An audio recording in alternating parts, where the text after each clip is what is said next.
बच्चों ये जो अंतिम आयोग दिया है 15, ये आपके सिलेबस में लिखा था खाद्य संरक्षण आयोग। चूंकि खाद्य संरक्षण आयोग नाम की कोई संस्था अपने भारत देश में नहीं है, तो हम अपने अपने विवेक से पढ़ सकते हैं। आप लोग खाद्य सुरक्षा एवं मानक एक्ट 2006 पढ़ सकते हैं। खाद्य सुरक्षा आयोग बना था इस अधिनियम के तहत। खाद्य सुरक्षा आयोग बना खाद्य सुरक्षा एवं मानक अधिनियम 2006 के तहत, जो संपूर्ण भारत में लागू है। मुख्य बात क्या है कि इनका गठन कौन करेगा? केंद्र सरकार करेंगी। इनका मुख्यालय दिल्ली में होगा और ये कॉरपोरेट निकाय होगा। 5 अगस्त 2008 को प्राधिकरण का गठन हुआ। चूंकि एक्ट के माध्यम से आया, इसलिए ये कौन सी संस्था है? संवैधानिक संस्था है। और कब इसका गठन हुआ? 5 अगस्त 2008 को इसका गठन हुआ। ये याद रखने वाली बात है। 5 अगस्त 2008 को गठन किसका हुआ? खाद्य सुरक्षा आयोग का। फूड सेफ्टी कमीशन प्राधिकरण की संरचना में बताया गया कि एक अध्यक्ष होगा और 7 सदस्य होंगे। एक अध्यक्ष होगा, 7 सदस्य होंगे।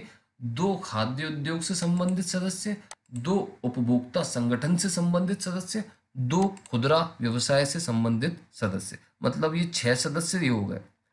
एक अध्यक्ष और 7 सदस्य, इनमें से 2 खाद्य उद्योग, 2 उपभोक्ता संगठन, 2 खुदरा व्यवसाय से संबंधित। उपरोक्त सभी केंद्र सरकार द्वारा एक समिति की सिफारिश पर दिए जाएंगे। अब समिति की कौन अध्यक्षता करेगा? एक कैबिनेट सचिव समिति बना देगा, उसके बाद इनको चुन लिया जाएगा। इसके अलावा एक केंद्रीय सलाहकार समिति धारा 11 के तहत बनाई जाएगी। खाद्य सुरक्षा आयोग क्या है? खाद्य सुरक्षा आयोग का गठन इस अधिनियम की धारा 16 के तहत किया गया है।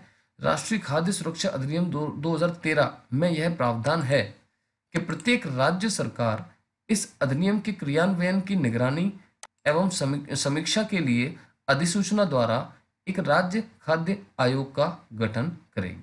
मतलब राज्य खाद्य आयोग का गठन करना ही है हर एक राज्य सरकार को। ये कहा गया राष्ट्रीय खाद्य सुरक्षा अधिनियम 2013 के माध्यम से।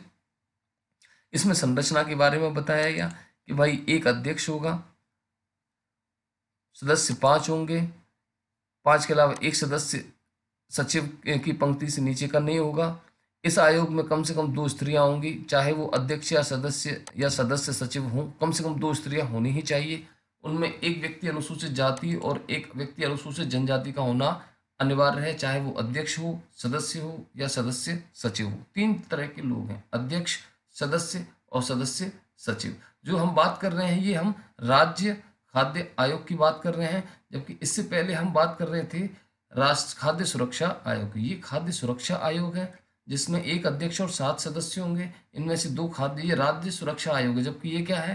राज्य खाद्य आयोग। दोनों चीजें हमने आपके लिए रख दी हैं, क्योंकि वहां पर क्लियर नहीं हो रहा था कि 15 में उन्होंने खाद्य संरक्षण आयोग दिया गया है। तो आप अपने विवेक से इसको पढ़ सकते हैं। आप इसको पढ़ने में कोई बहुत विशेष कठिनाई है नहीं। तो आपको ये याद रखना है, राज्य के लिए एक अध्यक्ष होगा, 5 सदस्य होंगे, एक सदस्य सचिव होगा। ये सदस्य सचिव कौन होता है? संयुक्त सचिव स्तर का अधिकारी होता है स्टेट गवर्नमेंट का। और इस आयोग में कम से कम 2 स्त्रियां हो, चाहे वो अध्यक्ष हो, सदस्य हो या सदस्य सचिव हो। एक व्यक्ति एससी का और एक व्यक्ति एसटी से, इनमें से कोई भी हो, लेकिन एक एक होने चाहिए। कुल मिला के एक व्यक्ति एसटी से हो, एक व्यक्ति एसटी से हो और कम से कम 2 महिलाएं हों। आगे हम पढ़ते हैं कि अध्यक्ष और सदस्य की नियुक्ति निम्न व्यक्तियों में से की जाएगी: जो अखिल भारतीय सेवा या संघ या राज्य की किन्हीं अन्य सिविल सेवाओं का सदस्य है, रह चुका है, या संघ या राज्य के अधीन कोई सिविल पद धारण किए हुए है, जिन्हें कृषि, सिविल आपूर्ति, पोषण, स्वास्थ्य के क्षेत्र में या किसी संबंधित क्षेत्र में खाद्य सुरक्षा नीति बनाने और प्रशासन से संबंधित मामलों का ज्ञान और अनुभव हो। इनका कार्यकाल 5 वर्ष या 65 वर्ष, अध्यक्ष और सदस्य दोनों का। और इनकी नियुक्ति किसके द्वारा की जाएगी? राज्य सरकार द्वारा इनकी नियुक्ति की जाएगी। हटाया कैसे जा सकता है? राज्य सरकार द्वारा इनको हटाया जा सकता है। इनके वेतन, भत्ते और कार्य के बारे में जानकारी दी गई है।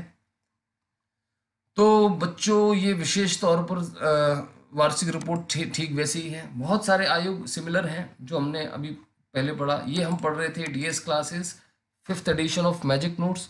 मैजिक नोट से हम किसी भी एक यूनिट का बहुत आसानी से एक बार में ही आप रिवीजन कर सकते हैं। तो ये लगभग 30 पेजेस हैं इस पार्ट 10 में। तो अगर आपको मैजिक नोट्स अगर आपको अपने घर पर चाहिए कुरियर के द्वारा, तो ये प्रिंटिंग कॉस्ट पर ही आपको उपलब्ध है। और बच्चों को इस समय चाहिए कि जो समय मिला है, अप्रैल का जैसे समय है या मई का समय है, वो अपने एमपीपीएससी प्रारंभिक परीक्षा की तैयारी बहुत अच्छे से कर लें। जिनको लग रहा है कि एग्ज़ाम अचानक अभी है नहीं, तो एग्ज़ाम अचानक से आ जाएगा, आप तैयारी नहीं कर पाएँगे, तो मेरा मानना है आपको अभी से बहुत अच्छी प्रिपरेशन करनी चाहिए। मेंस के हिसाब से भी करनी चाहिए और प्रीलिम्स के हिसाब से भी करनी चाहिए। मैजिक नोट्स के लिए आप संपर्क कर सकते हैं 9179124391 पर। मेरा नाम जितेंद्र त्यागी, डीएस आईएएस क्लासेस। हम मिलते हैं अपने अगली वीडियो में। आप इसको शेयर कर सकते हैं, दूसरे बच्चों को भी बता सकते हैं, क्योंकि ये नोट्स के साथ वीडियो लेक्चर है जो आपको बहुत काम आने वाला है। Thank you. जय हिंद, जय भारत।